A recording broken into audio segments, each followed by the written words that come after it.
తెల్లవారే వెలుగు రేఖలా పచ్చ పచ్చ పచ్చి మట్టి బొమ్మలా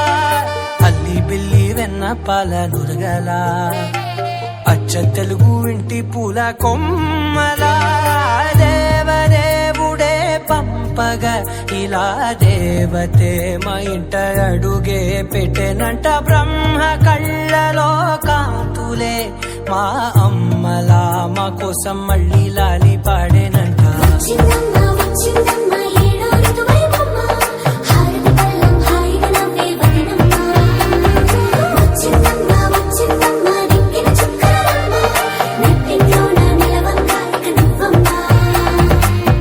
తెల్లవారే వెలుగు రేఖలా పచ్చ పచ్చ పచ్చి మట్టి బొమ్మ